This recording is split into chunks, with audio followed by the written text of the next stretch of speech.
दोस्तों, जिस तरीके से कोलकाता पुलिस ने समृष्ठा, वो लड़की जिसने, उसकी केवल इतनी गलती थी कि उसने मोहम्मद पैगंबर के बारे में गलत पोस्ट किया। गलत पोस्ट करने का मतलब है कि उसने पहले तो जो ऑपरेशन सिंदूर भारतीय सेना ने चलाया, ऑपरेशन सिंदूर को उसने पोस्ट किया।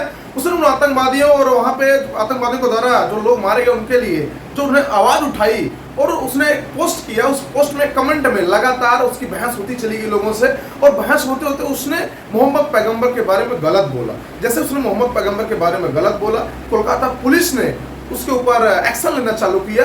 तो उस बहन ने और मुस्लिम समाज के लोगों से उसको जान से मारने की धमकी, रेप करने की कोशिश और उठवा लेने की कोशिश, ऐसे बहुत सारे तरीके से कमेंट उसको आए। तो वो बहन डर करके अपनी गलती मानी, उस पोस्ट को डिलीट भी किया। लेकिन कोलकाता पुलिस इतनी एक्टिव हो जाती है, वो कोलकाता से गुड़गांव 15 किलोमीटर के डिस्टेंस 24 घंटे में कवर करके उस बहन को गिरफ्तार करके जेल में डाल देती है। ये मैं यही कोलकाता पुलिस और पश्चिम बंगाल के मुख्यमंत्री ममता बनर्जी जी से पूछना चाहता हूं। और कोलकाता पुलिस से भी मेरा सवाल है, कोलकाता पुलिस आप जिस तरीके से एक्टिव दिखे हैं इस मामले में, आप उस तरीके से एक्टिव क्यों नहीं दिखे जब संदेश खाली में हिंदू महिलाओं के साथ, उनके घरों को, बहन बेटियों के साथ रेप किया जाता रहा, उनकी जमीनों को छीना जाता रहा, और वहाँ के एक बांग्लादेशी जो भारत में आकर के घुसपैठ करके फर्जी आधार कार्ड के द्वारा भारत नागरिक बन के प्रधान बन करके वहाँ की महिलाओं के साथ, बेटियों के साथ, बुजुर्गों के साथ टीएमसी के कार्यकर्ता, टीएमसी के नेता मारपीट करते रहे, उनकी जमीनों को छीन रहे, तब आपकी आंखें क्यों बंद थी? तब हाईकोर्ट को क्यों दखल देना पड़ा कि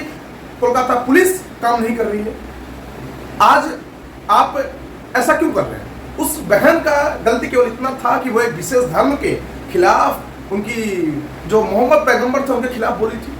कितने आपको नेता का नाम बताएं, कितने आपको मुस्लिम का नाम बताएं कि ये लोग दिन रात 24 घंटे हिंदू देवी देवताओं को, हिंदू महिलाओं के साथ गलत करते हैं। हिंदू देवी देवता को महबूब मोइत्रा जो सांसद हैं टीएमसी से, वो गलत बोली है। उनकी एक और सांसद है घोष, वो भगवान शंकर के शिवलिंग के ऊपर गलत बयानबाजी की है, उनके ऊपर कोई कार्रवाई नहीं हुई है। ये कार्रवाई ममता बनर्जी इसलिए करवाई, इससे सीधा सीधा साफ संदेश पता चलता है कि उनको केवल एक धर्म का, एक जाति का उनको वोट बैंक पॉलिटिक्स करना है। वोट बैंक के लिए ममता बनर्जी उस हिंदू बहन का गिरफ्तारी करवाई। कोलकाता पुलिस एक्टिव हुई। संदेश खाली, मुर्शिदाबाद जिला, 24 परगना जिले में ऐसे बहुत सारे केसेस आए हैं। पूरे कोलकाता में, पूरे पश्चिम बंगाल में कहेगा, जिस तरीके से हिंदू लोगों के साथ, खास करके मुर्शिदाबाद में अभी भी हाल में ही जो हिंदू मुस्लिम के साथ ये हुआ लड़ाई झगड़ा मारपीट, इसमें कोलकाता पुलिस आंख बंद करके, पट्टी में आंख बांध करके जिस तरीके से मूक दर्शक बन के देखती रही, ये बहुत ही कायरतापूर्ण रहा। तब कोलकाता पुलिस को समझ नहीं आया कि हिंदू मारे जाते रहे,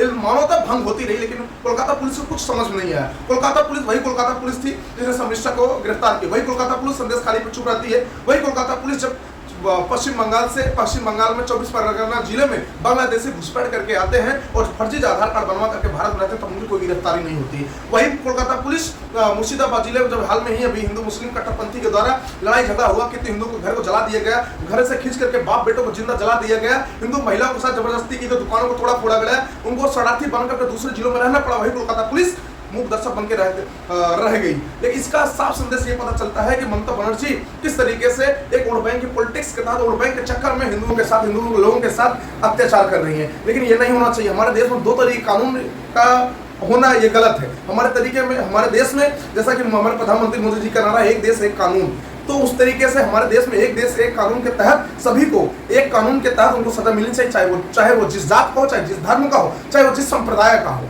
जय श्री राम।